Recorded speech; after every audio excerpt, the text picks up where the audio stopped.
Hey, what's up, guys? This is HeadKick Audio, episode number 7. I am your host, Steve the Dick, and with me as always is your boy. What up, the Crazy J? Yeah! So tonight we are going to recap UFC on ESPN plus 8, I think. 9, 10? 8, 9, 10. How about UFC Rochester? That's what I put in my notes, because... I ain't remembering all that. Yeah. We all know how, I go by my notes. And make sure you stick around. We interviewed Devin Powell a couple days ago.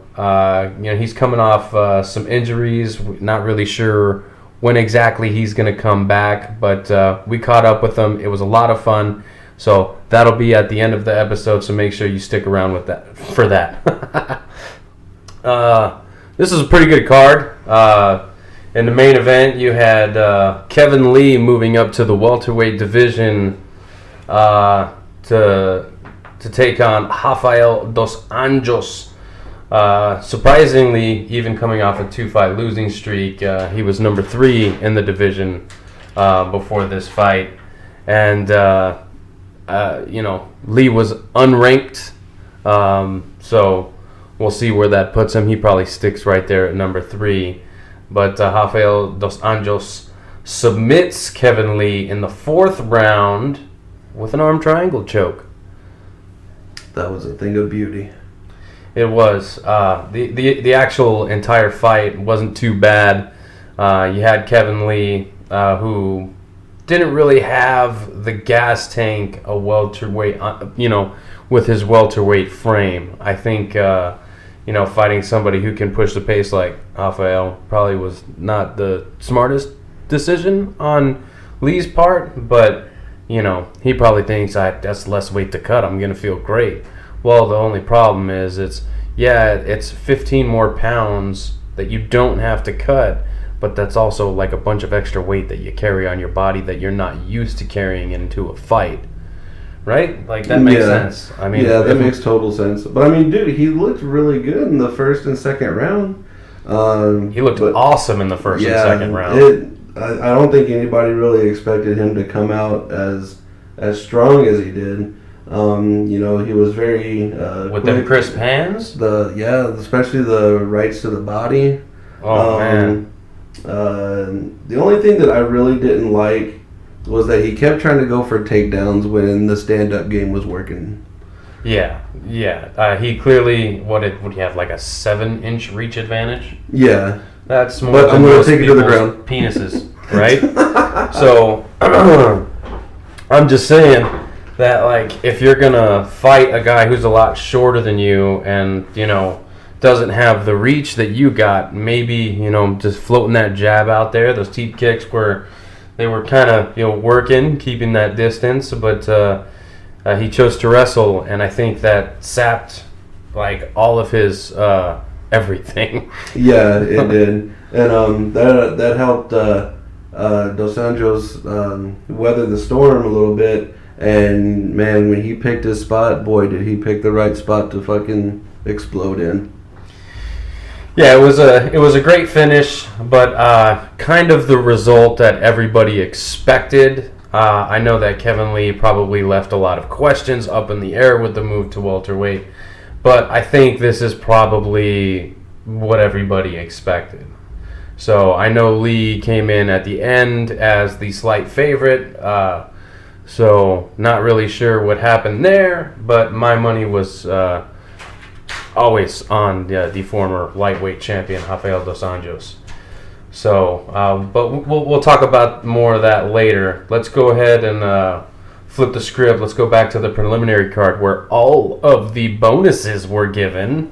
Hell fucking yeah. And dude, they fucking deserve it. Man, I think this is the first preliminary card that I've been watching that was it the first 1, 2, 3, 4, 5, 6, if I count right.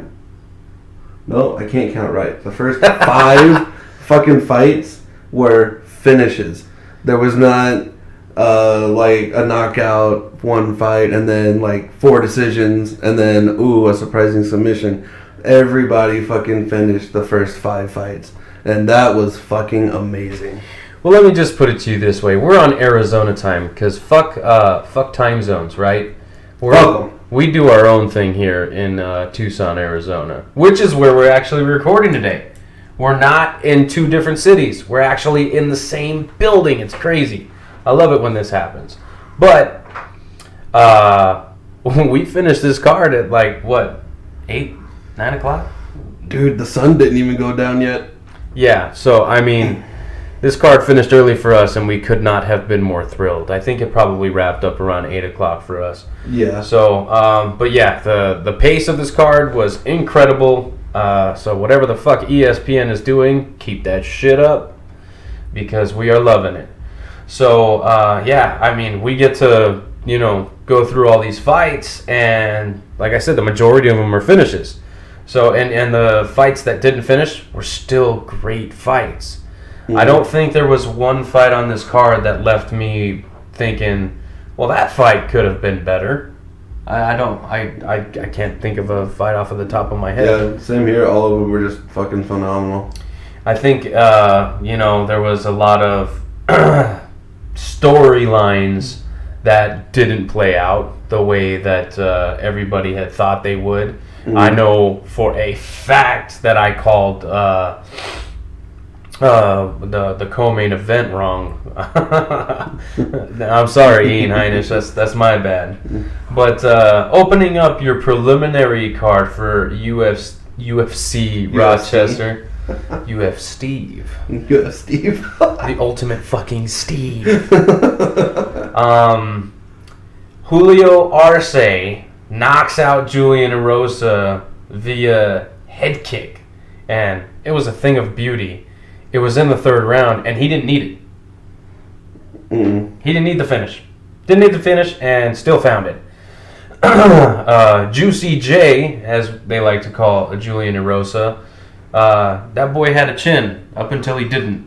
Yeah, well, I think it took, according to my notes, it took about 2 to 3 head kicks to finally put him down. Well, he must have been hungry because he was eating those things left and right. Yeah, he was.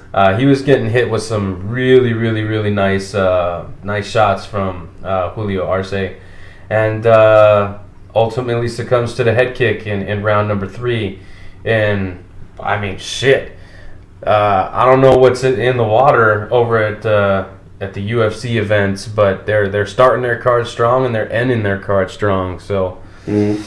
I think that's just MMA in general. I think like maybe the elevation of competition has something to do with it. I'm not really 100% sure.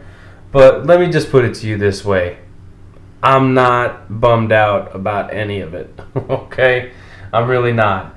Back to the fights. Julian Erosa is a game dude. He's got a fucking chin. He's got hands. But he was kind of throwing a lot of looping punches. Mm-hmm. When you got to reach on a guy, straight punches tend to work the best. So I'm not really sure what the game plan was, and why he was throwing such looping shots. But I mean, I guess it just didn't really matter. That foot was going to catch that face one way or another. He threw that head kick a lot. Yeah, he did. Yeah, they were. Both fighters were trying to find their range, and. Julio Arce, he found his apparently, and what was even cool about this fight was I guess this was Julio's very first knockout in the UFC. Beautiful, beautiful. So congrats to that, man. Yes, congratulations to all the winners and all the losers. I mean, really, there wasn't a bad fight on this fucking card, so I think outside of maybe Danny Roberts, who really didn't get to show any of his game because he just got starched.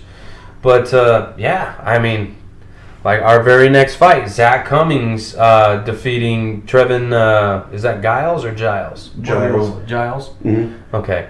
Trevin Giles, he was looking great up until he wasn't. Mm-hmm. I mean, he got blasted with a huge, it was huge left, right?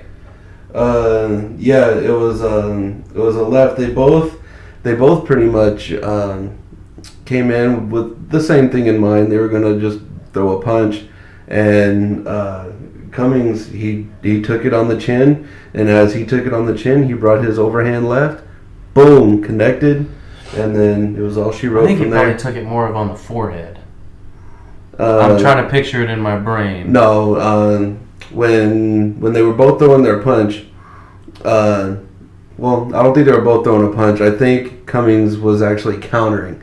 So when Giles threw his punch and connected, he was already going down this way to kind of like absorb some of that shot. Mm-hmm. And as he was absorbing it, he brought his left hand over, nothing to fucking save his head. Boom. Do you see that slow-mo? Dude, Slow-mo, his ooh. face. Okay, so just take like all of your face and just move it like to the side of your head. That's what it looked like. It was fucking awesome. But Giles, he stayed in the fight up until Zach Cummings was choking him out. So a guillotine choke. I know Zach was looking for the the knockout, but you kind of just take what's presented to you, and that was a neck of completely rocked Trevin Giles. So congratulations to Zach Cummings. I believe this is now, 2 in a row at middleweight? Because I know he used to fight at welterweight. So while we look that up, he did used to fight at welterweight. I know that for sure. And he kind of looks a little bit fluffy, if you will, at middleweight. But I just think, due to age and, I don't know, maybe something in his training camp, I think he works with Krause and them guys over there. So they're not big fans of the weight cutting anyway. Look at Krause, what he's been able to do at welterweight. It's fucking amazing. I can't wait till the coach gets back in there. So was that a 2-fight winning streak? I believe, yep. Okay. Yeah, so his last loss was to Michael Prazeres via split decision, and then he beat Trevor Smith, and now he's got a win over Trevin Giles. So, and Giles came in undefeated, right? I believe Giles was undefeated. Yeah, he broke the undefeated streak. So I believe he was something like 10-0. 9-0. 9-0? Well, now he's 9-1. Yeah, 9-1. So, yeah, and then in the fight after that, probably one of my very favorite fighters to watch is Ed Herman. And if you were following us on Twitter tonight, which we were live tweeting during the fights, I mean, as best as we could. We're not professionals like your Dan Toms of the world, but if you're not a fan of Ed Herman, or at least the way he fights, you don't have to be a fan of the guy, but the way he fights, we can't be friends. I'm not gonna, I'm not gonna fucks with you, as the kids say. Oh shit! Fucking knock over my microphone. Why don't you? But Herman don't play, and he definitely wasn't playing with any of the punches or kicks that he was throwing. Everything was to turn Patrick Cummins' light off, and it was the knee that got the job done. As soon as they clinch up, okay, we're watching the fight. As soon as he clinches up, I'm like, here comes the knee, and then boom! There it went. Like, I could not have called it better. And if you watch Ed Herman, at least lately, he's another fighter that moved up in a weight class. Because he was tired of cutting weight, and I mean, he was a pretty big middleweight. You know what I mean? So he's a decent sized lightweight, and he fought Tim Boesch, which is coincidentally another one of my favorite fighters to watch. He hit him with that knee in the clinch, right? So as soon as they clinched up, I knew it. I knew that's what he was fucking looking for, and it lands, and fucking Cummins is doing the chicken dance. I think at one point in the chicken dance, he saluted He saluted to Ed Herman. So. He was like, "Nice shot, dude. I'm done." I don't think the salute was intentional, or maybe in the back of his head he was like, "Oh fuck, that was a really good shot, bro. Thanks." Yeah, and some follow-up punches and whatnot, and Ed Herman gets the job done. But yeah, I do want to give a shout out to Ed Herman though for giving me a little video game idea. So props to Ed Herman. Yeah, thanks. So if this idea pans out, we're gonna have to get a hold of this guy, and we're gonna have to figure something out. So he's talking about how he's been in the company for 13 plus years, since 2006, and he's not in one video game. Now, see, that to me just seems kind of fucking crazy. Put the man in the fucking video game. You're not around that long because you suck. Yeah, you know exactly. what I mean? You're just not. And if you look at the guy's record, I mean, he's fought a who's who. You know what I mean? So props to Herman for getting the knockout. Cummings falls to 6-7 in the UFC, coming in 4-0 undefeated. But he's fought some really tough guys, and he's fought, some not so tough guys. So we'll see what they do with Durkin, with light heavyweight being so thin or wishy-washy.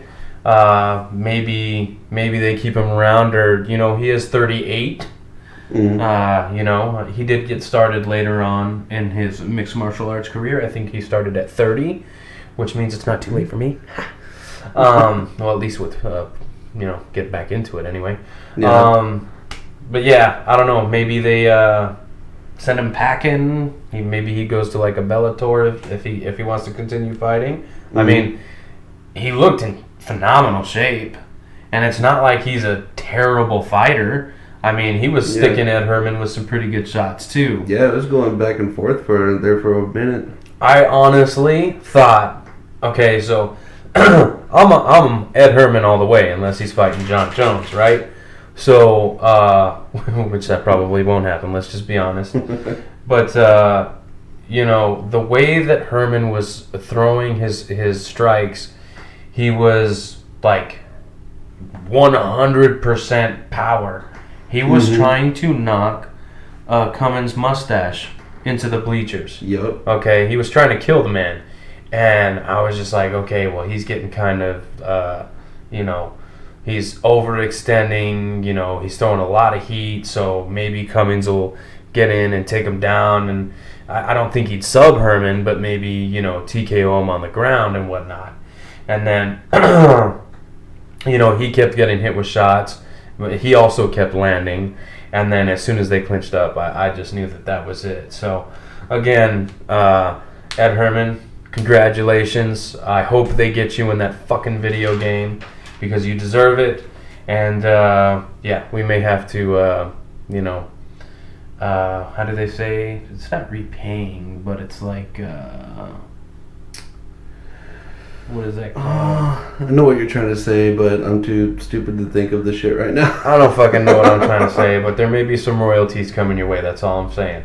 In the next fight, Grant Dawson takes Mike Trezano's O away. He is no longer undefeated. Ultimate Fighter winner Mike Trezano. I don't know the number, the Ultimate Fighter that he competed on, because there's a million of them. Do you? Mike Trezano? Yeah, Mike Trezano, yeah. I want to say it was like... It was the last one, so it's probably like 29? 26, 27, something. 300? Yeah. Because they've done a million Ultimate Fighters, which I'm still a fan of the show. I watch it every season. I just can't keep track of what number it is. They should have like a Mike Trezano 27 or something. You know what I mean? Not like his rank, but his... his the house that he participated on, because I believe he was on the same house as Violent Bob Ross, Luis Pena. Yeah. They competed as lightweights, and he moves down to featherweight here. And Grant Dawson, I believe, was one of Dana White's boys. We've talked about Dawson before, coming off the Dana White's Contender Series, I believe it was. He was getting stuck pretty good on the feet.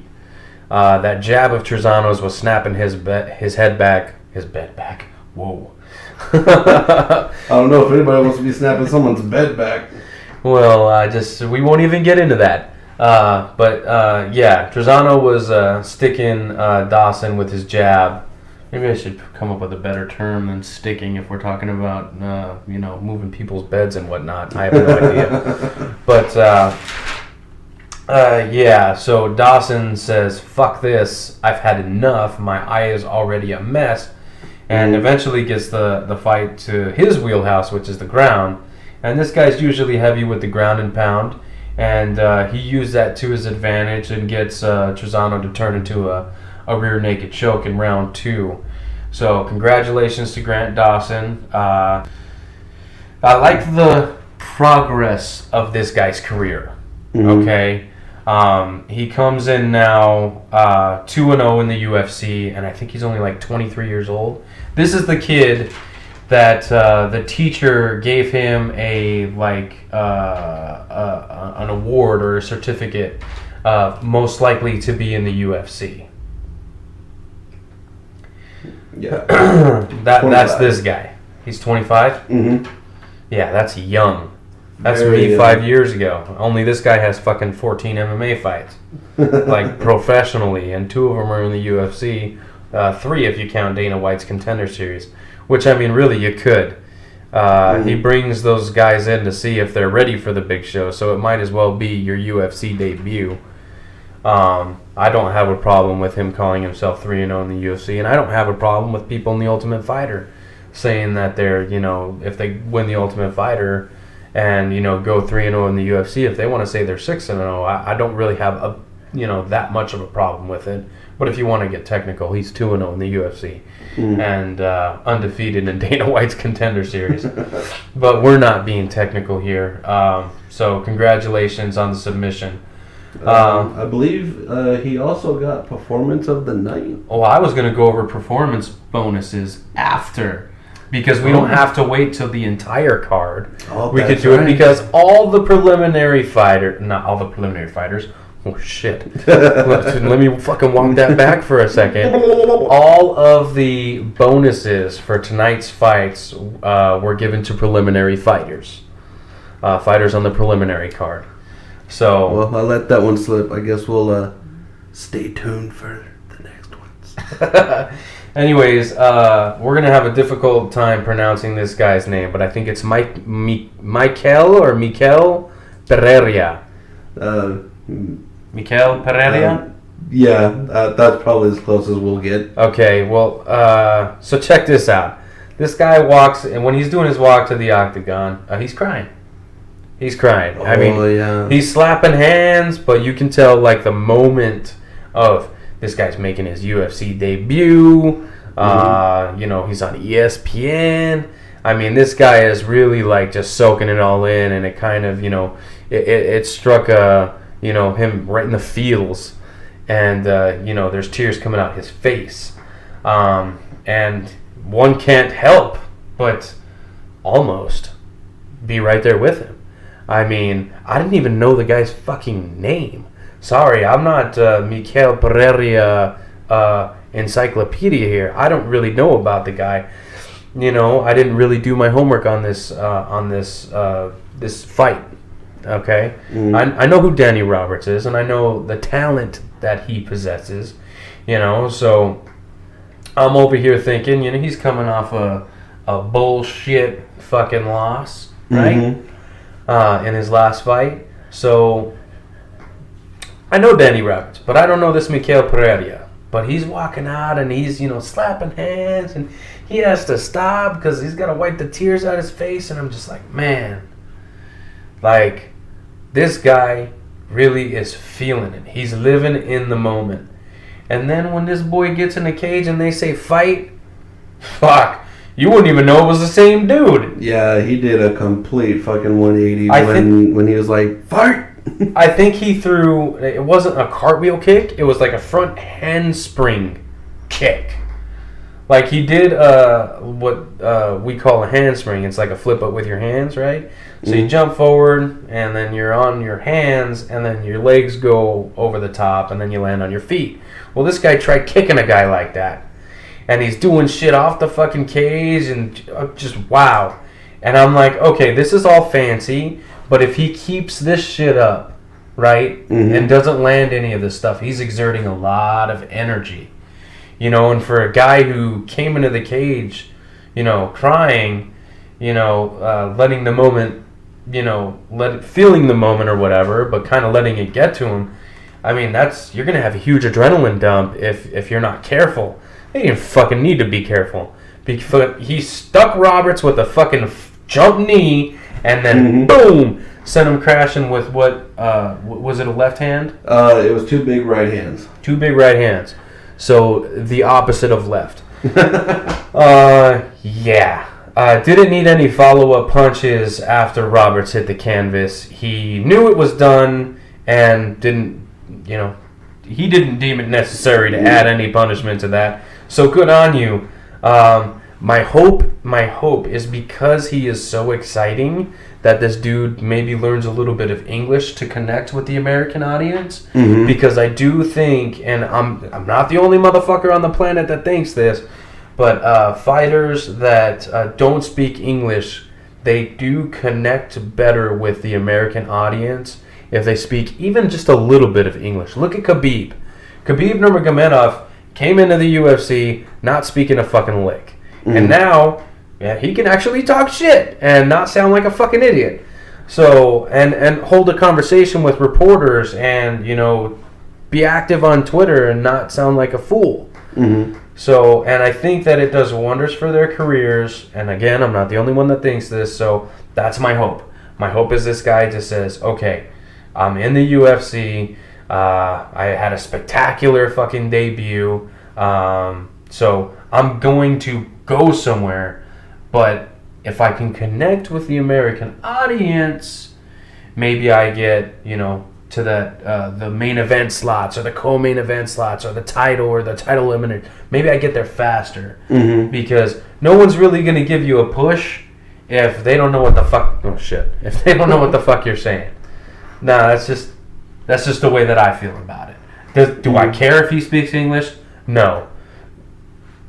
It is a little bit better when they do speak English because I'd rather hear what he's saying. Yeah, I'd rather be able to get what that fighter is feeling across from the fighter than the fighter having to have a translator. Because I feel like not everything translates perfectly into English.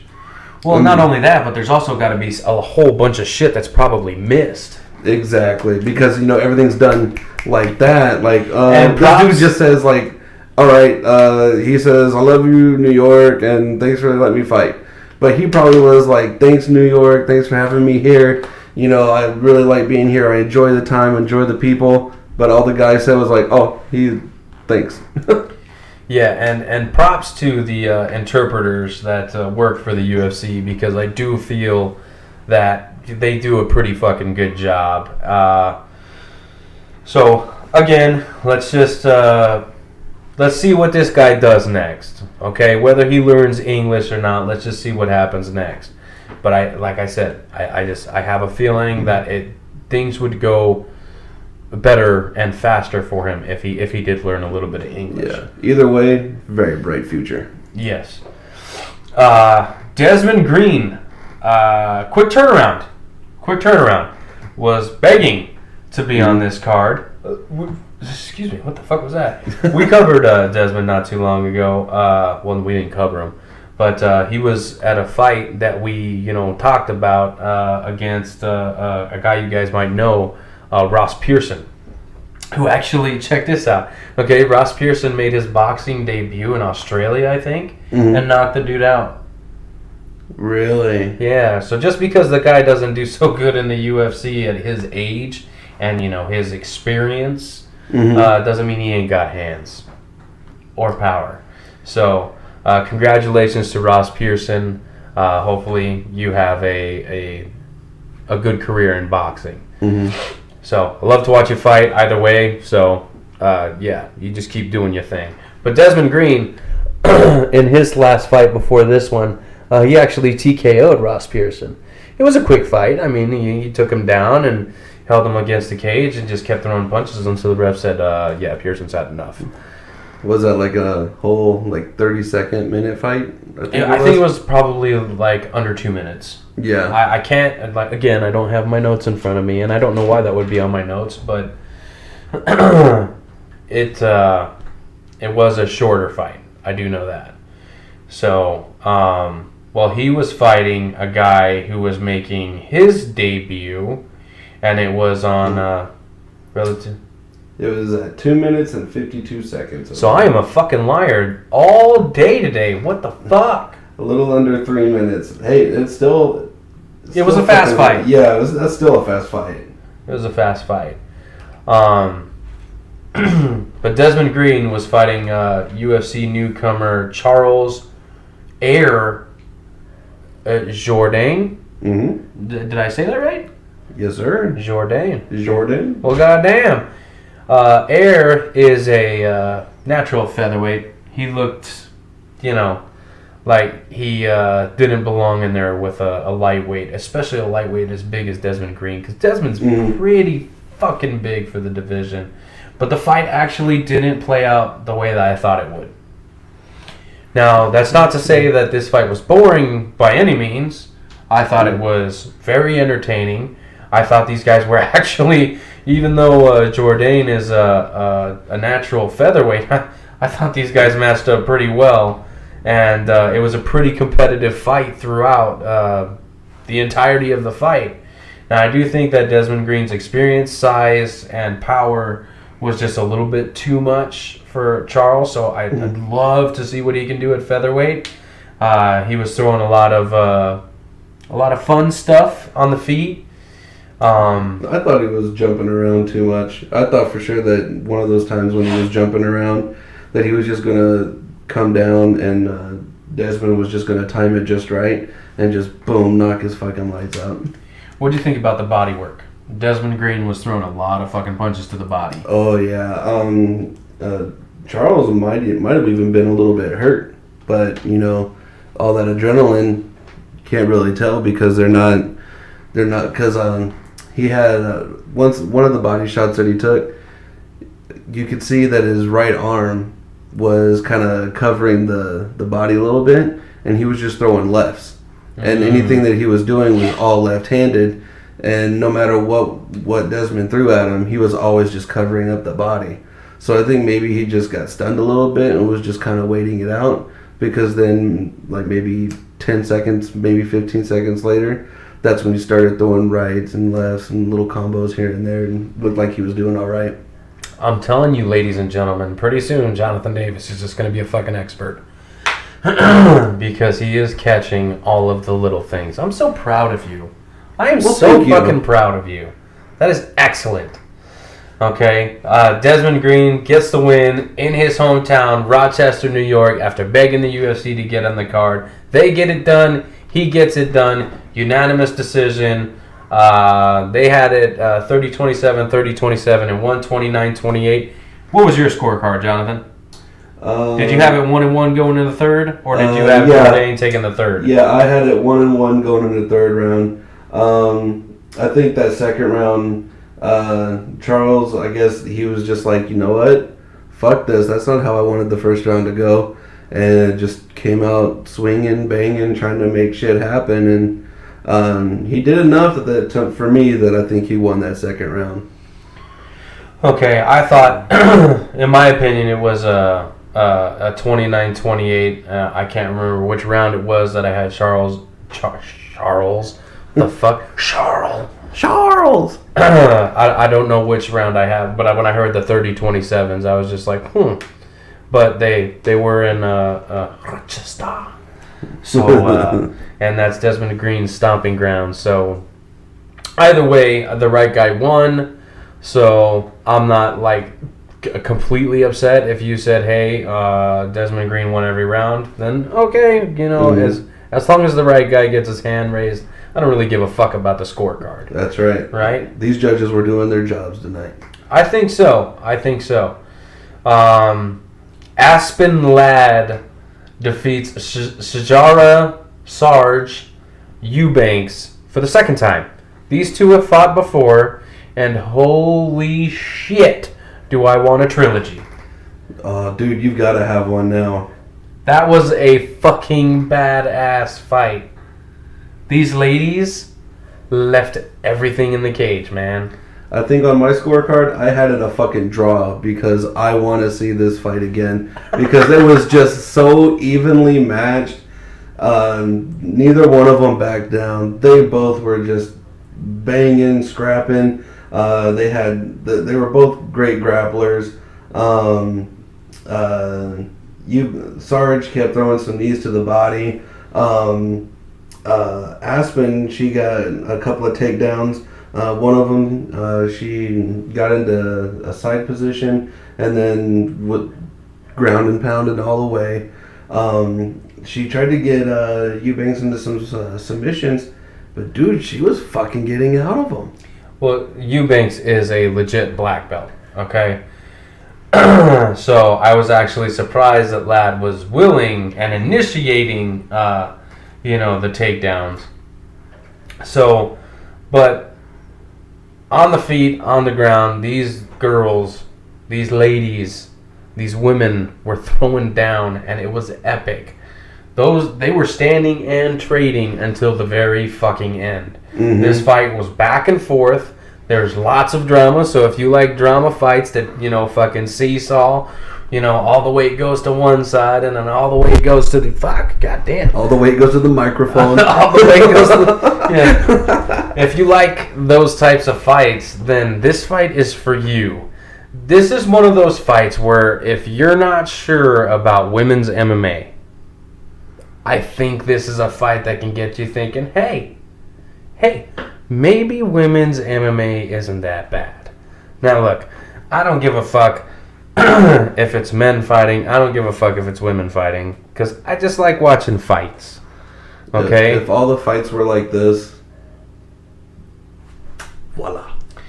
Okay, and that leads us to our... So, yes, congratulations to Aspen Ladd for getting the victory. Congratulations to Sarge Eubanks for going back up to 35. I'm not sure. This was her UFC 35 debut. Mm-hmm. I think she's fought at 35 before because I definitely don't see Aspen going down to 25.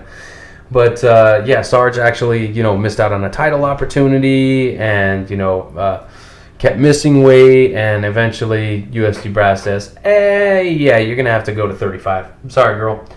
And she didn't look bad. She didn't look small. She didn't look undersized. Strength definitely stayed with her. Oh, yeah. She looks like she belongs in this division. So, congratulations to both. And on top of that, they both take home 50 G's because this, ladies and gentlemen, was the fight of the night. Ching! Yes, sir. Or yes, ma'am. I'm not sure which way we're going. But they get the fight of the night, and that could not be more truer. That was the fight of the night. That shit was cool. Okay, now you already told us about Grant Dawson, right? Yep. Okay, so Grant Dawson takes home a performance bonus. Sorry, I spilled the beans. Yeah, that's okay. So he takes home 50 G's. Congratulations to Dawson. And who was the other winner? I'm going to say Arce, because that head kick was dope. It probably should have been, but it was Michelle. No, the Michael. Michelle Pereira? He got performance of the night. Well, I mean, some of these guys got to be getting something, in the locker room. Like, hey, you know what? You didn't get the fucking 50 G's, but here's a little something. Because that shit was badass. Fuck yeah. Because, like he said, the first 5 fights, finish after finish after finish after finish after finish after finish. Was that 5? I think so. I hope I went to 5 because that's what it was. So, and again, these were all the preliminary card fighters. So that is not something that you see often. Excuse me. That's not something you see often in a UFC card. So congratulations to all those fighters. Don't spend it all in one place. or spend it all in one place. I don't care. It's your money. You can do what the fuck you want with it. Just reminds me of that J.G. Wentworth. That's probably copyright bullshit. We won't get into that. Okay, so on the main card, they started out with Davy Ramos taking a unanimous decision from Austin Hubbard. They had it 30-27 across the board, and I thought, yeah, probably. There were moments. And look, Austin Hubbard took some fucking nasty shots. Yeah, he did. Took a bunch of leg kicks, survived the ground game. I believe this was Hubbard's debut also. Fighting just a scary physical specimen like Ramos is pretty intimidating. But Austin didn't look scared. Hubbard did not look scared, man. And but I do feel that he missed an opportunity.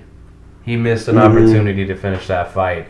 When you're behind, you're down 2.5, almost 3 rounds, and you're given an opportunity. You got to take it. And unfortunately, I think that window just closed on him.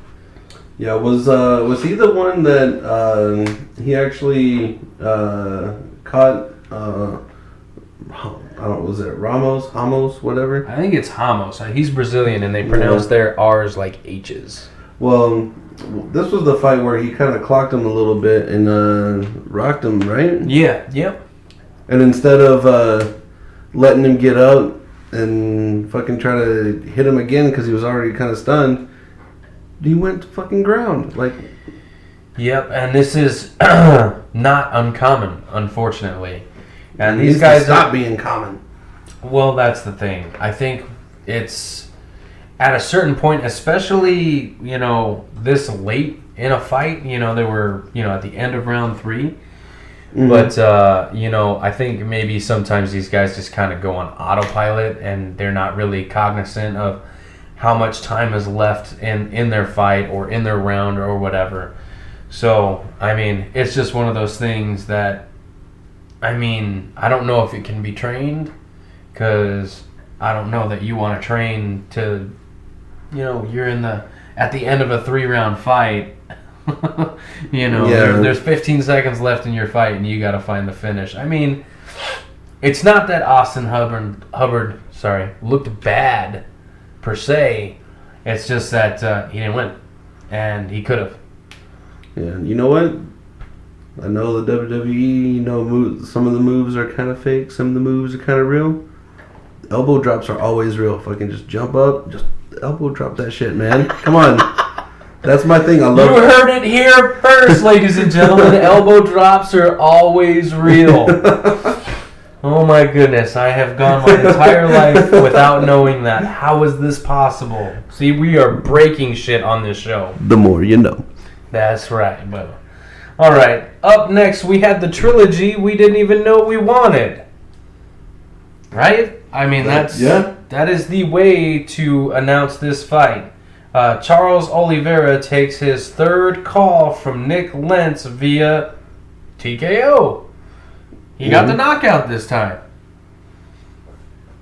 Excuse me. I was waiting for you to say something. Shit. That's all you got to say about it, huh? Yeah. Well, there's a lot more to that, but a lot of back and forth. There was one point in that fight where I had thought that Lance tapped. I don't know if he was just trying to get better position with his hands. And with the hand movement, maybe it kind of looked like it. It looked like he was getting ready to tap. Yeah, but I am not 100% certain if there was a tap. Now look, the ref is right there. He's got the best seat in the house, and it looked like he was right fucking there. Mm-hmm. So if he missed that, then it is what it is. It doesn't matter. He got knocked out anyway. But you got a tap or an almost tap, right? Mm-hmm. So you have the potential tap, because we're not 100% certain. I can't fucking talk tonight, ladies and gentlemen. We're not 100% certain if he tapped. Excuse me. And then there was that illegal kick. Was it like an up kick? Oh yeah, that up kick that I think it was Charles that threw it. Yeah, Charles threw it. Yeah, because that Lance was grabbing the cage, and then Yeah. Oliveira decided to fucking up kick him in the face while he was on the ground. Yeah. So you have all this shit going down in this fight. So again, another drama-filled fight. So if you like drama, this fight is for you. If you like trilogies, this fight is for you. If you like submission specialists getting the knockout, this fight's for you.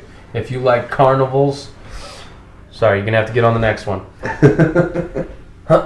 Vicente Luque was originally on this card as the co-main event opposite Neil Magny.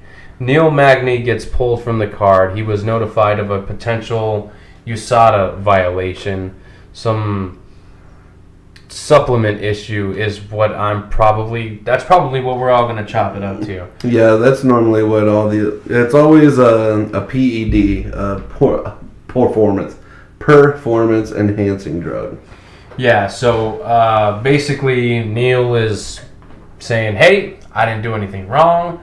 I am an advocate for a clean sport. I've offered my piss for extra testing or special testing, so I believe him. This isn't like a Verdum or a Dillashaw. You know what I mean? This is a guy who's literally probably one of the nicest guys in the sport. He's one of aside from Donald Cerrone, he's one of the most active. You know what I mean? I don't think you'll find a more active fighter than Neil Magny, except for maybe Derek Lewis. Yeah. So can't wait till the Black Beast comes back. I think he'll be back later this year, hopefully. Hopefully that leg's doing okay. But I believe him when he says that he didn't knowingly take anything illegal. And with all these supplement issues going on, sometimes what's on the label is not what's in the bottle. Yeah. And that's not these fighters' fault. So a lot of the violations are, they're being reduced or just being, vanquished or whatever the hell you want to call it. But, yeah. Do you think that, I'm not trying to hold coaches accountable for their fighters, or like, I don't know how it all works out. But like whoever is like heading up their training camp, do you think they should also not be like solely held responsible, but do you think they should kind of check up on their fighter and make sure that what they are taking is okay, just to kind of like as a safety net kind of thing? Let me just put it to you this way. If I'm a professional fighter at the level of the UFC, and I'm not just saying like UFC, right? But they do have the best testing. But I'm also saying like if I'm in Bellator, PFL, UFC, I don't know what's legal and what's not legal across the pond, so we won't get into Europe or Asia. But if I'm on one of these platforms, okay, I know I'm not making as much money as I should, but regardless of what I'm making, I'm hiring a nutritionist. Okay, so that way I get most of my, stuff through the food that I eat rather than the supplements that I take. Okay, and then second thing I'm doing is I'm getting a supplement sponsor, but I'm going to do my research. I'm going to look at other fighters. Okay, what supplements are they on? What are they doing? Okay, and then I'm going to chase that. You know what I mean? Or I'm going to look at the champions to see what the champions are doing. What supplements are they on? Because guess what? Champions probably get tested more than not champions. Well, they're probably held to a higher standard because they are the champions. Exactly. Or talk to your 25 clean guys. I pissed clean 25 times and all I got was this lousy shirt. Cub Swanson's got a shirt, and he's never dropped dirty. And he's pretty fucking fun to watch. Maybe you should just go be Cub Swanson, because that dude is a badass. Anyway, back to the fight. Vicente Luque gets extremely late replacement. Derek Krantz, D-Rock from Texas. Give it up. Yeehaw! Just kidding. I don't know about the yeehaw thing. It didn't go Krantz's way. I thought it was. The way he came out. Dude. Okay, again, it's one of those, it was until it wasn't. Yeah. Right? It was like, yeah! And he's dead. Right? Vicente Luque, I mean, the dude has been on a fucking tear. But he's also fighting fighters that are not ranked. He's fighting fighters that aren't elite. Mm-hmm. I'm not saying that Derek Krantz or Brian Barberina are bad fighters. I think they're both badass. Okay? And they're both really tough, durable guys. So the fact that, Luque was able to take both those guys out says something. This guy, he definitely needs a step up in competition. He needs somebody with a number next to their name, and hopefully in the top 10, because I think the guy has earned it. Okay? Well, I think if Derek Krantz had... a full training camp? Yeah, a full training camp and not like... Gas out in the first minute? Well, not only that, like, because wasn't he on the Dana White's Looking for a Fight or something like that? Or, yes, actually he was. And he was just like, oh, hey, you look good. Want to fight in the UFC in like 4 days? No, that wasn't it. Okay, so that was when he, I'm not sure if he acquired or defended his LFA belt. Mm-hmm. Okay. Dana White's Looking for a Fight was at that event. They picked up another guy, and they picked him up, and they said, hey, we're going to put you in the Contender Series. Oh, that's so he was supposed to be in the Contender Series this summer. And, with the whole thing that went down with Magny, and I heard this in another interview, not on this podcast, but I'll just tell you who it was. I heard it on MMA Junkie Radio. Shout out to those guys. Do a phenomenal job. He was saying that his manager texted him and said, hey, can you make 170 in 4 days? Oh, that's what it was. Okay. So he immediately took off all of his clothes and checked his weight, and he was at 90. And he said, yeah, I can make it. And so he made his debut. Now, this isn't a bad thing, per se. Yes, he took a pretty... I mean, it wasn't devastating, but it was a pretty bad loss. TKO losses are sometimes worse than like one-punch knockouts and shit like that, because you sustain more damage. So, and Derek tried to contest it, but I'm sorry, Bubba. The ref is going to look out for your best interest. You're making your debut. He doesn't know how tough you are. He doesn't know, the tools that you possess and your recovery and whatnot. So he's going to err on the side of caution, and he's just going to play it safe. So, and I don't disagree with the stoppage either. I really don't. Yeah, he wasn't doing anything to protect himself. So, I mean, you're not protecting yourself. If the ref doesn't stop, you can get seriously hurt, man. Yeah, so, again, props to Vicente Luque. I think he's like 8-1 or 9-1 in the UFC now. So that's a hell of a fucking run. Now we are welter. Click, click, click, click, click, click, click. Brasilia. Yeah, let's see. Damn, a lot of wins. So 1, 2, 3, 4, 5, 6. Well, if you're counting right now, so 1, 2, 3, 4. As of tonight, he's on a 5-fight win streak. That's incredible in the welterweight division. Absolutely incredible. And the fact that D-Rock made that in 4 days, wow. Yeah, props to that guy. That is some discipline. I can't lose 20 pounds in 2 weeks, although I am trying. Dude, or in 4 days? No way. Dude, this fat ass can't even lose a pound in 1 day. So, to lose how much in 4 days? What, 20? 20 pounds in 4 days. That's incredible. All right, so in the evening's co-main event... Oh, no, I'm sorry. The feature bout. You had Felicia Spencer surprisingly defeat Megan Anderson. Now, Megan Anderson she's a bad chick. Dude, 6 foot of badassness. That's what she looked like. Yeah, and she is. She really is good, but not tonight. Yeah, I was kind of making jokes just because of the name, but so I'm eating my words now. Because when I saw the Felicia Spencer chick, I was just like, "Bye, Felicia. Like, you're done." And no, she was not done. She's like, "Hello, I'm here to stay." Yeah, she actually gets a sub in round 1. So, again, not the fight I was expecting. I didn't know a whole lot about Spencer coming in. I just know a lot about Megan Anderson. Well, they know a lot about her now. Yeah. So, really at this point, if you're Spencer, you're saying, I just took out your number 1 girl. How about you give me the fucking title shot? The division is already as shallow as can be. I don't know of another featherweight female fighter in the UFC other than Kat Zingano, who I don't think you need to fight her to go on and get a title shot.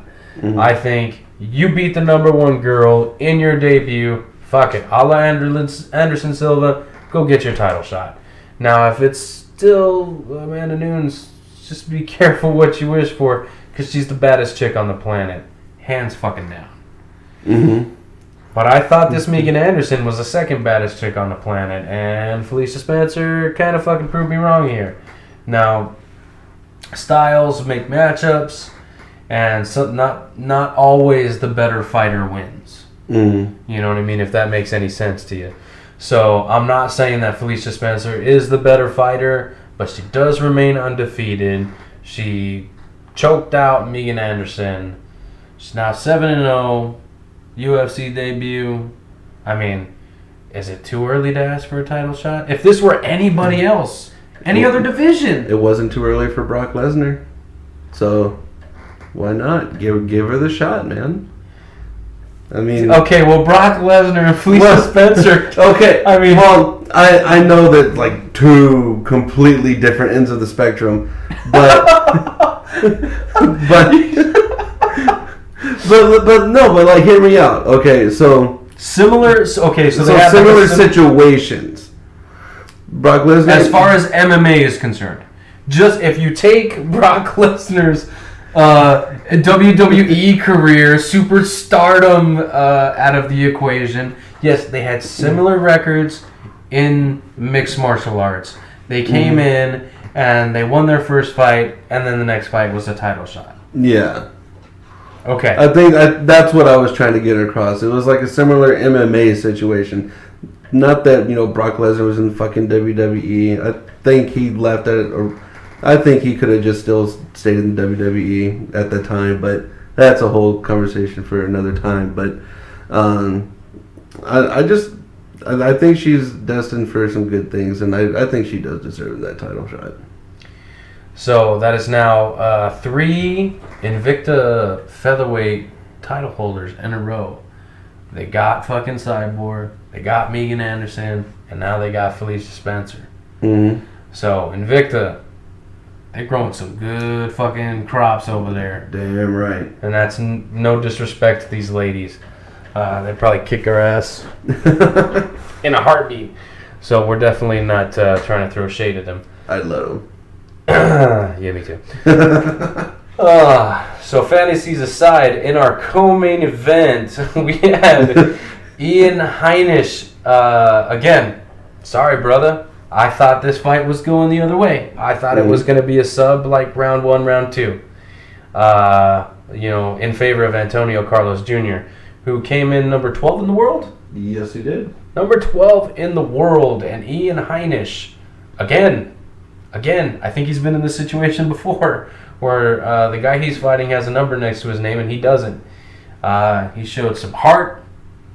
He showed a lot of determination. It was a different fight. A lot of the previous fights, they were either striking, a little bit of striking, and then going into grappling and stuff like that, a little wrestling. This was a straight up grappling wrestling match. A little bit of ground and pound. and Ian Heinisch just he came away with the win. He was just making it look good. Clearly lost round 1, right? Oh yeah. Okay, now if round 1 is a 10-8 round, then this fight's a draw. Mm-hmm. So Ian Heinisch can do no worse. By the time they're announcing the decision, he can do no worse than a draw, because round 2 was clearly his and round 3 was clearly his. Okay, but his 2 rounds that he won were not by an extremely large margin, as what we thought. We thought they gave it a 10-8. We were thinking the judges are going to give him a 10-8 round. Yeah, well, I mean, when you only spend, 4 minutes and 58 seconds on the ground and you're not doing anything to make your position any better, and you got a guy like Antonio Carlos Jr. on top of you, just like, all right, I've got this, look, you ain't going nowhere. I would have gave it a 10-8 because of just the pure domination. Okay, so you actually scored this fight a draw. Yeah. Okay, I did too. I thought the 10-8 was coming. I thought the first round compared to rounds 2 and 3 were there was a difference in like how dominant one was, because Ian Heinisch won rounds 2 and 3, but round 1 was dominated by Antonio Carlos Jr. So I'm really surprised that we don't get at least a split or something, a majority, or just the draw in general. So that was an interesting scorecard, but I can't say that I'm upset. If you said, hey, no, that first round is a 10-9, it's kind of hard to justify when there's not blood, when there's not almost a knockout. You know what I mean? I think it's those types of things that some judges look for. Is they look for the hurt. You know what I mean? Was the fight almost stopped? Ian Heinisch was in a fucking bad position for most of round 1. Was the fight close to being stopped? I don't know. I don't think so. No, stopping, no, but he was in some bad positions. Fuck yeah, he was. You know what I mean? He wasn't too happy when he was going back. Let's just say, if it was me underneath Antonio, I would have been like, I'm done. Get me out of here. Fuck this. Yeah. So again, like I said, called it wrong. Ian Heinisch proved me wrong, and the dude's been through some shit. So I need to stop underestimating this dude. Just need to stop. On the local circuit, he was a machine. He was just fucking blowing through people. Super athletic, super powerful. He's got decent hands. He's got good wrestling. And it showed against Antonio Carlos Jr. He was taking him down. He wasn't afraid to take him down. So I'm liking what I'm seeing. But if he keeps beating guys that are ranked, eventually he's going to end up with a number next to his name. And I'd imagine on Monday he might. He might be like a 15. Yeah, I could see him probably breaking into at least the 15 spot. So this was a good fight. It was a good co-main event, and it led us right into now. These top 2 fights were pretty grapple heavy. Yeah, you know what I mean. There was a lot of jiu-jitsu on display. There was a lot of wrestling, takedowns, clinch work. Up against the cage. So these last 2 fights, they weren't for your casuals that just want the slobber knockers, right? If you're in the technical fights, if you're in the back and forth, because both of these fights were back and forth. They were very technical. They were a different kind of back and forth. Like you're used to seeing, a back and forth being, he punched and then they punched and then he punched and then the other guy punched. Like a game of tennis? Pretty much. But this was a game of tennis on the ground. Yeah, this was a game of tennis on the motherfucking ground, and I like that. I'm playing tennis over here by myself. Ouch. But yeah, so in your main event, Rafael dos Anjos, we already went over this result, but I'm going to tell you again just in case you forgot. Rafael dos Anjos defeats Kevin Lee via submission, arm triangle choke in round 4. Congratulations, former champ. Yeah, he looked good. It's not the hugest feather in his cap, but excuse me. Whoa. It was a good fight. I can't say that it was a bad fight. It was a little bit slow at times with the wrestling. You could see Kevin Lee not used to his body at welterweight, fading, after the first 2 rounds, which the first 2 rounds were really incredible. If Lee would be able to keep up that pace, the welterweight division might be in trouble. Yeah, I think once he finally, gets his body the way that I guess that he's comfortable with and comfortable moving around, throwing his body weight around, I think he's going to put this whole division on notice. Well, and I think he's even said it himself. I mean, he's done most of his growing up in the UFC. I mean, he came into the UFC at 24. That was about 5 years ago, so I got to imagine he's probably about like 28, 29, somewhere in there. So he's a young cat. He's not old. And he's already, he fought for an interim title. You know what I mean? So there's still a lot to learn, especially when you're changing weight classes. I mean, that is a fucking science. You don't just say, okay, you know what? That's it. I'm fucking changing weight classes because I'm tired of cutting weight. Get in the hole, you bastard. That's right, I got it in. It's not something that you just do on a whim. It's something that needs to be calculated, and I just think that he's got to grow into this division. It's not going to happen overnight. You're fighting a former interim title challenger in Rafael Dos Anjos, who was also the lightweight champion, who just in his age was just like, fuck this, I'm done cutting. So you're seeing a lot of that go on lately. Both these guys actually used to fight at lightweight, so it's just a lightweight fight at welterweight. But, I'd like to see where this goes. I would also just like to see the UFC open up to 65. Should I just bring that up every episode? Every episode. Okay. Someone's bound to listen and take it. We heard on that HeadKick audio podcast that they really want that 65-pound division, Dana. Oh, you heard it from HeadKick audio? Okay, yeah, let's do it. We're changing fucking lives. Do you hear this? We are changing fucking lives. Rafael Dos Anjos, I don't know where you go from here. I really don't know where you go from here. You fought most everybody in the top of this division, so now you're kind of stuck. You're kind of stuck fighting guys that are on their way into title contention, or you lost to the number 1 guy and you lost to the number 2 guy. You were the number 3 guy. You know what I mean? So you don't think he would silently retire like some of these other fighters do, would you? Oh no, he's way too good. He's way too good. Did you see him? In round 4, he looked like he was barely coming out for round 1. Rafael Dos Anjos is an incredible athlete. I just don't understand how early on in his UFC career he was a 500 fighter. 4-4.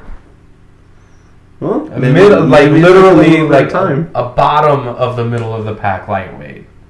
Maybe something just finally clicked and I don't know. But it was a huge click. Fuck yeah. You know what I mean? You don't just get a title being a shitty fighter. So, unless you're Brock Lesnar, fight me. Fucking fight me. Dude, do it. For money, for charity, I'd fight Brock Lesnar and Fred Durst on the same night. Half and half. One's for charity, one's for my pocket? Yep. I don't know, Uncle Dana. You're going to have to fucking put this shit together, man. How about this? We'll do an open weight Grand Prix, okay? Oh, gosh. And first I'll fight Fred Durst, okay? And then I'll fight, anybody. I don't care. And then in the main event, I'll fight Brock Lesnar because I'm running through that tournament. I'm running through this Grand Prix. Oh, shots fired. Let's get it done. Yeah, Fred Durst don't really stand a chance. And Brock Lesnar, wrestler schmessler. I'll whoop his ass. All right, guys. Well, we are at the end of the episode, but we also want to leave you guys with this. Make sure you check us out on Instagram. We are on Twitter. We are on Facebook, and you can listen to us. I don't know how you're listening to us now, but we're on iTunes. We're on Spotify. We're on TuneIn. Come on, help me out here. We're on... I'm drawing a blank. Google Play. Okay, what else? We're also on Stitcher. Okay, and what else? What other ones have you named? I'm horrible with short-term memory. We're also getting our YouTube channel started up. And episode 1 is... it's already up, right? It's already up. It's audio only because we didn't shoot the thing live. So I believe episodes 1 through 7, as we upload them, they're going to be audio only. But Jonathan over here has made it not entirely boring. He's got some little images and some slideshow shit that he's worked out for you. So maybe we can try and get a little creative after the first couple that we put up. But it's a learning curve for both of us. But the YouTube is up and running and will feature live content soon. Because we're going to be doing a whole bunch of cool shit for you guys. What else we got? We also have our Patreon, if you guys want to help us out. Yeah, we just started that Patreon. So that's patreon.com. You just type in HeadKick Audio on the search, and then we got a couple tiers that you guys can choose from. Don't look, anything helps. It really doesn't matter which tier you subscribe to. All that does is it puts money towards the podcast, so we can bring you guys a better show. And we don't just sit here, and fucking bullshit for an hour a week and, expect to make money off of that. What we're doing is we're coming up with a whole bunch of content that we want to bring to you guys. But some of that shit costs money. Mm-hmm. So, and with our full-time jobs that don't pay enough, trust, and, the kids and everything else we got going on, this is getting, a little bit costly and almost unaffordable. So any bit helps, and what it does is it'll make these ideas that we have come to life, so that it doesn't have to be once we have the money. All these things that we're thinking about, some of them more expensive than others. Yeah. But as we acquire said funds, we'll try to bring this shit to you. So definitely, like I said, whatever tier you guys can jump on to help us out, it's just going to bring you guys a better show. What else? I think that might be about it. If you want to find us on pretty much anything, you just type in HeadKick Audio, all one word. If you do try to find us on Instagram, we are at HK_AZ. That's the only one that's different. Everything else is HeadKick Audio. All right, and also check us out on Cranium Radio every Tuesday night between 7 to 9 p.m. Arizona time. So that's usually like a 2 to 3 hour difference depending on where you are in the country or in the world. So probably just look up Mountain Standard Time because I don't want to go through all the time zones. I'm sorry, guys. And we do have listeners all over the globe. So shout out to our listeners in Poland. Poland and Norway. I believe Norway. We are getting some Eastern European love on this show, and we are very, very, very grateful. But we do a radio show. If you like the heavier side of music, that is what we stick to, and we kind of just do the same thing here that we do here, except for it's more music related, and when we hop on, we just bullshit. So if you enjoy us knuckleheads over here on what we do here, then you might enjoy that. So check us out, craniumradio.com, Tuesday nights, Dick and Jay's Middle Corner. Yeah, cool. We also have an interview with Devin Powell right after this, so stick around. It's some really good shit. We'll catch you guys next week on episode 8, where we talk to Brianna the Bull Van Buren. Kick Audio. We are here with Devin Powell, UFC Lightweight. Why don't you play us a little something real quick? I want to play something. Can you guys hear me playing before? You can hear it. You can actually hear it? Yeah, we can hear it. Yeah. Go ahead, go for it. Let's see me here a little bit.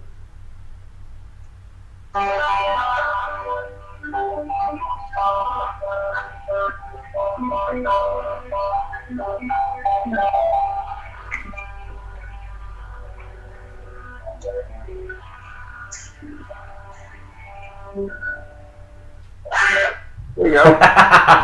Right on. So, Devin, how you doing, man? I'm great. How are you? Oh, I'm good. We were just trying to knock out some serious noise that we were going to have. My wife gets home around this time, so I got to make sure that the dogs ain't barking so we can hear you nice and clear. Gotcha. No worries. I got a dog and pig just passed out right next to me right now. Perfect. Okay, Yeah. So what I'm going to do here is my co-host there, he's got some questions that he's got lined up for you, so I'm going to go ahead and let him get it started. Jonathan, go ahead. What do you got for Devin? Hey, how's it going, man? It's Crazy Jay. Great. Hey, my first question I got for you is how hard was it to train dealing with your serious injuries? I mean, I've had a lot of different injuries, and I'm still going through a bunch of different injuries. But I mean, it's pretty rare for anybody that makes it anywhere in the sport to not have some pretty serious injuries. You know, because you got to train so hard all the time. You know, you got to train.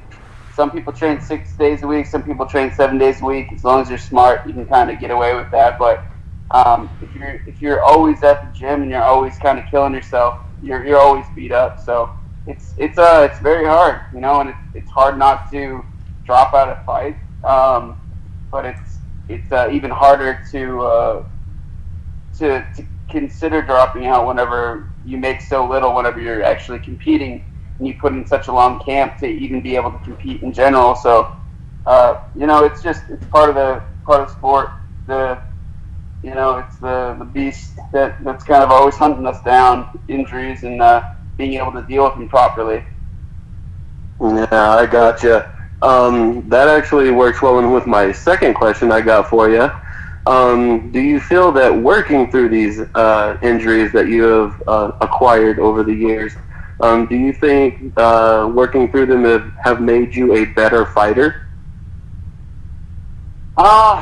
Honestly, I don't. That's a hard question. You know, like, I mean, maybe some of them. You know, like when I get signed to the UFC, I fought and I broke my nose in the middle of the fight, and I pushed through and I got the win and the finish. So kind of being able to deal with that, like that pain and adversity, is definitely important. But there's also other situations, like when I fought in Calgary, I won. But I was pretty banged up before that. But that, I mean, it's just, again, it's like you're always training. I hadn't fought in 13 months, but I'd come off surgery a few months before that. But always training every day. Got through that fight, and I won. And then right after the fight, I was right into physical therapy because my back was all messed up, which I've had back injuries and little things here and there all over the place.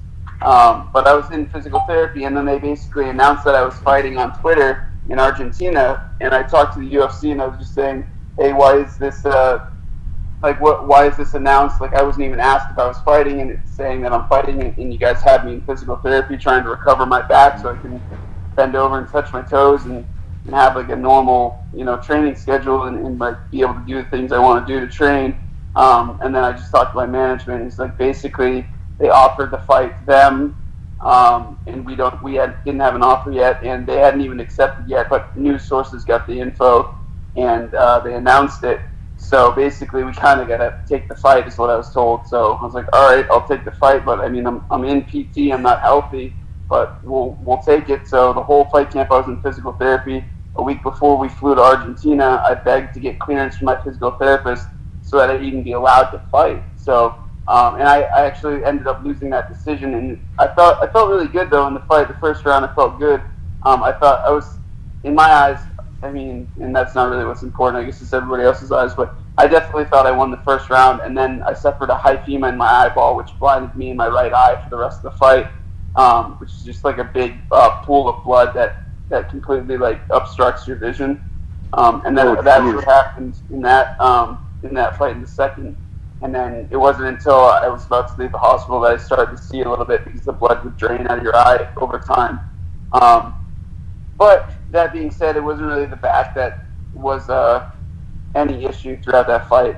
But I really didn't think that I was in a position to take a fight. But I kind of felt like I was forced to do it, and that's what we did. So definitely doesn't always pay off in a kind of long-winded, answer to that. Yeah, oh no, that's perfect. So my third and final question I've got for you is, I mean, of course, you're always trying to work through these injuries and stuff like that. Do you have like a certain training regimen that you put your body through so you don't put so much stress on it, or do you just go in balls deep and just get it done? Yeah, so I've always trained incredibly hard, and I mean, all fighters kind of do if they're trying to go anywhere with the sport. But it wasn't until recently that I really felt like I had a lot of direction. I kind of like just trained every single day and make sure my schedule was completely filled, but I didn't know exactly what I was doing. I was just kind of, I was training everything. I was doing wrestling, Brazilian Jiu-Jitsu, Muay Thai, just everything that you're supposed to do, but there are a lot of little pieces that I was missing. Like I started training at Joe Lozon's gym over a year ago, and he's cornered me in my last 2 fights, training with some phenomenal athletes there. And also my strength and conditioning, I'm doing at Skill of Strength with Mike Perry, who's an absolute scientist and a mastermind. He works with all the best athletes in the Northeast. Like UFC fighters like Mike Rodriguez and Calvin Cater, Rob Font, Joe Lozon's going there now. Bochniak's going there, a bunch of other amazing Northeast fighters. Brendan Marat, who's probably going to be in the UFC within a year or so. And then Rico DeShula, Teki. There's endless guys that are phenomenal that are all going there. And I would just kind of do my own thing, and I was training with another pretty good guy, Andrew Moores.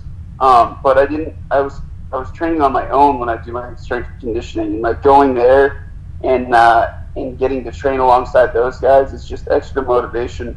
And a lot of it is like prehab, making sure you're taking care of your body, recovering injuries, pulling back on hard conditioning sessions or strength sessions if you're beat up, and actually listening and slowing down when you need to, which I would kind of never do. He's more invested in making sure that your body is functioning properly than you just always trying to go harder and harder. So that's pretty important, and that's a little bit newer for me. No, I got you on that. Well, thank you very much for taking some out of your day and talking with us. That's all I got for you right now. I'm going to shoot you back over to the host, Steve the Dick. Go ahead, man.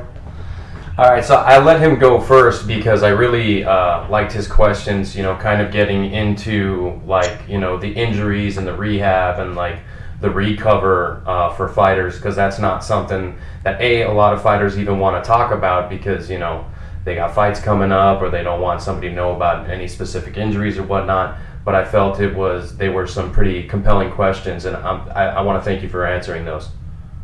Yeah, absolutely. Okay, so now that we got all the bullshit out of the way, I'm going to ask all the fun questions. Are you ready? Yeah. Okay, so I show here that you are 9-4 overall in your pro career, and you went 3-1 as an amateur. Now, you got into the UFC off of Dana White's Looking for a Fight, correct? Yes. Okay.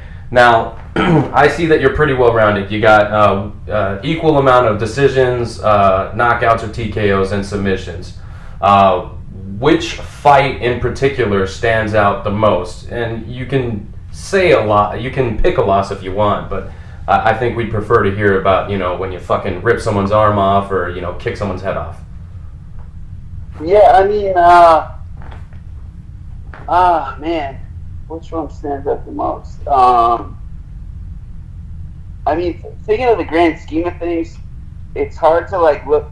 Like obviously, there's like more significant ones out there, but it all is like a snowball effect. You know what I mean? Like you got to start at ground zero and you build steam. So like my first ever amateur fight that I won was huge for me. Like I fought a Golden Gloves boxer who like I was just this kid who liked playing music and I was not athletic at all. I fought my first fight and I lost by decision and I thought I won. You know, and it just was completely destroyed, like broken emotionally and like. But all I knew at that point was like the only thing I have passion for now that I'm not playing music is doing this sport. So I just went back to the gym and then I got my next fight. And everybody, including my brother who actually knew the kid, he's like, "What are you fighting this guy? Like, you're not a fighter. Like, what are you doing?" Like, not that they didn't believe in me at all, but it's like this kid's clearly a really good fighter. He's a Golden Gloves champ. Like, he's really good. He's fought a million times, and you're gonna go fight him with 4-ounce gloves. Like, what are you doing? So I got in the cage and I was just kind of like brushed it off my shoulder. I was like, all right, let's go. And I went in there, I took him down and I armbarred him in the first round. So that one felt really good. You know, I was like, okay, I can do this sport. You know, and other ones that felt great, you know, getting the fight where I broke my nose and pushed through. It's the first time I've even seen my own blood in the fight, to be honest. And I just kind of shook it off and went ahead and dropped him and then choked him out. Calgary obviously was spectacular, getting that liver kick knockout, which I've always wanted to have that feeling, you know. I can do a lot with my kicks, I know that, and I do it a lot in training, but to do it in a fight on a big stage was really, really cool. Okay, yeah, and let's talk about that liver kick knockout. Now, is that something that you were training during that fight, or is that something that you just threw, it landed, and that was all she wrote? Actually, I mean, I did land it in that camp a handful of times. I was just in a good position at the right time to land it. But in training throughout that camp, there was multiple times that I had to stop sparring because my partners had to take a knee because of that liver kick. Now with shin guards and being careful, you know, you're not trying to absolutely kill each other. Mm-hmm. You're only throwing those kicks at like 50-60% in sparring. So yeah, I knew for sure that like that's always something that I'm going to be trying to use in my fights. Actually, what set it up was a knee to the body though. Joe Lowe's out back before the fight. He's just like throw those knees, you know, like throw that long right knee, you know, throw that left knee, whatever. I don't exactly remember what he had said, but he just basically was saying like when he's coming in, throw your knees, just like let him go. And he just kept coming in and like ripping my body, and I threw one out there just because I knew Joe kept putting that in my head, and I blasted him with it. And you didn't even really see it unless you look really careful at the video. But I hit him really hard with the knee, and his hands came down a little bit, and I could hear it because you're right next to each other, and I fought early in the night, so the crowd wasn't full, so you could hear a lot in there. You know, you hear each other breathe and you hear the noises you're making when you hit and all that stuff. So I cracked him with the knee, heard him lose his air, saw the hands come down. The second I stepped back off that knee, I fired my liver kick because I knew his body was hurt, and that hurt him again really badly. And then he started retreating, but he kept his hands up. So usually like the hands come down to protect the body, which they did for a second, but then he moved away, hands came up, threw it right back down to the body and took him out with it.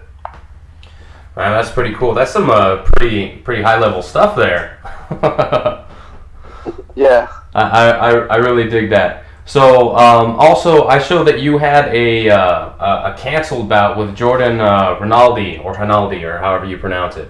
Now I believe he just moved down to featherweight, but when that fight was scheduled, what promotion was that scheduled for? Was it scheduled in the UFC? Yeah, that was actually supposed to be my debut fight, and then I ended up fighting Drakkar Klose in the state that he trains in with his boy Benson Henderson, his corner. So yeah, it was definitely a big switch. Yeah, Drakkar Klose and Jordan Rinaldi are two completely different fighters. So how soon was the switch? I think I had a month notice. Like once he broke his ribs, I believe. Okay. Yeah. Damn. Well, that's a hell of an adjustment to make. Drakkar Klose by no means is an easy out. So, do you take solace in the fact that you've never been finished? Yeah, it's obviously I'm like I wouldn't want it any other way with my losses, obviously. But it's just frustrating because I know, like, I truly believe in all my losses. Drakkar Klose is really the only one that I truly lost. Like, I look at the other ones like that were so close. Like I fought my second fight in the UFC. I was winning the first half of the first round, and then I scored a takedown, but he reversed it, and then we ended up stalemate in the second half of the round. The second round he won. The third round I definitely won. And then you look at the strike count, and I doubled the strike count. And it was to that. Like I'm not. I can't go back in time, but like I lost the decision. It is what it is. But I don't look at that fight like, oh man, I got beat up like that. If we fought close to home, or if like maybe we just had another judge that kind of like looked at it a little differently, like I definitely could have won that fight. It was a close fight, and it is what it is. Drakkar had a good game plan. He won that fight 30-27. My fight in Argentina, like I won the first round. I had the worst injury I've ever had in a fight. And in between the second and third round, they asked if I was okay.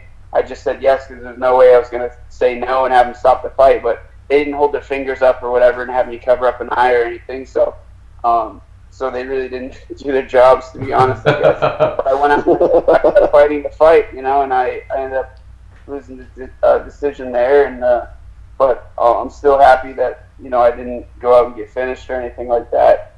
But yeah, I get frustrated because there's definitely a lot of times where people don't want to fight me. Like my last fight, the kid didn't want to fight. He ran for me for 15 minutes straight. I threw a couple kicks and he caught him, and I ended up getting tripped up and fell down. He wouldn't get into my guard. He wouldn't let me stand out. It was just a waste of time over and over. And then when I would get up, he would just run the whole fight. It was so frustrating. Okay, now you're a pretty like action-y fighter, and what I mean by that is like none of your fights are boring. Okay, so trust me, it didn't sound like a compliment, but I promise it was. Okay, so and you also came into the UFC with a lot of praise from the big boss man, Uncle Dana, as they call him. Now, when you first came into the UFC, do you think that there was a lot of like pressure on you to perform because the boss was speaking so highly of you, or? Yeah, I mean, absolutely. It's kind of just how it is. Like people want to knock you if you get a good opportunity. You know what I mean? Like it's either they love you or they hate you. Like there's some people that love me because they watch that show and they're just the fans, whatever, friends, family, all that. Fighters that haven't gotten a shot, some of them deserve shots, and but I'm not the person to fucking sorry. No. Hey, fucking this and fucking that. It's all good. Yeah, but it's not. I'm not the one making those calls. Like go complain to someone else. If you got your shot, you'd be happy. I'm very happy and fortunate that I got an opportunity. So all I'm gonna do is run with it. You go and fight your fights and keep doing your thing because I'm not the person to knock because you haven't gotten your shot. I'm just going and training every single day, just like some of the people that are complaining. And if you're not doing any of the training and you're just going off and complaining, I feel bad because, man, you got a bad life. Because if that's what gets you off, you go find a girl. Go find something that makes you happy because that's not happiness. Trying to knock somebody else's success, or knock them when they're down. Yeah. You gotta help people up when they're down, and go find your own happiness. That's not a life. So Well, I like the way that you view that whole thing, and I mean it's not really like it kind of is, but it's not your fault that Dana White felt the way that he did about you. I mean you just went out and performed. Whether I believe, in my own opinion, that whether Dana White was impressed or not, that was the performance that we were going to get. Yeah, And yeah, for sure. And I mean, like that. And with all that being said, like I fought 4 times in exactly 6 months to lead up to that fight. Like I fought for a Combat Zone League, which is actually owned by Calvin Cater, who's in the UFC. And then right after that, I got an opportunity to fight for the New England Fights lightweight title, and I was super hurt for that fight. I couldn't even bend over and touch my toes. I couldn't hit pads unless I stood as a southpaw. I couldn't grapple the whole like second half of the camp. All I did for cardio was go on like an Aerodyne bike and pedaled on it to try and get my wind up a bit. I got that win before that fight even happened. I got offered a fight with World Series of Fighting, and it was a big league, and there's no way to say no, so I accepted it. Got the win there, and it's a super tough fight. Again, still hurt.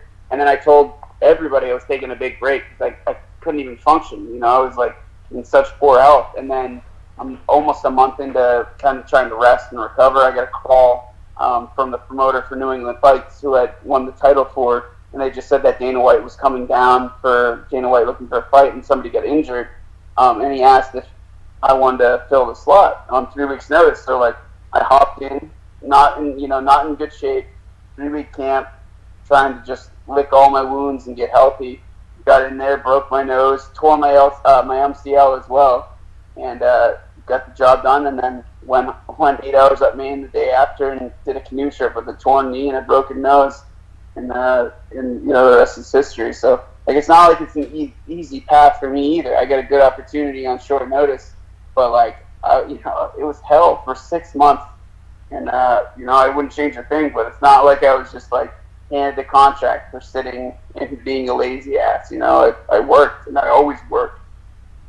Well, see, and that's the thing that a lot of people don't understand is, and I do know that, at least from a fan's perspective, that Dana White does, have I don't want to call it a soft spot, but he tends to keep around fighters that he likes personally around a little bit longer than maybe somebody else would get a chance for. But, I mean, having to earn your UFC contract with the UFC fucking president sitting cage side, I mean, that's not easy. Usually it's, they saw you on the internet and you're on a hot win streak and they saw a finish and then they offered you a contract because your record was good and you were exciting online, Yeah, for sure. So I hate all that negative bullshit, and I kind of like the way that since Conor McGregor has kind of gone away for a while and things have kind of simmered down, that the sport is kind of, at least in my opinion from what I've seen lately, is kind of gearing more towards like the old respect era. So I'm kind of digging that everybody's playing nice, because at the end of the day, I mean, you guys are gonna get in a cage and you guys are gonna fight each other. There's no need to talk shit. Yeah. I mean, it's it's tough. There's so many good guys that that'll never say a bad word about anybody, but I don't know. There aren't many of those guys though that get the big opportunities. Like a rarity was kind of like George St. Pierre, total gentleman, class act, and man, a few words as far as like disrespectful or whatever, like trying to sell fights by saying this or that, but I can't think of too many at this point. You know what I mean? Like, there's a lot of mouths out there. Yes, you couldn't have said it better. There are a lot of mouths out there. All right, well, now that we've reached the end of our interview, I would like to give you as much time as you fucking want to plug your sponsors, coaches, teammates, friends, family. The floor is yours, man. Go for it.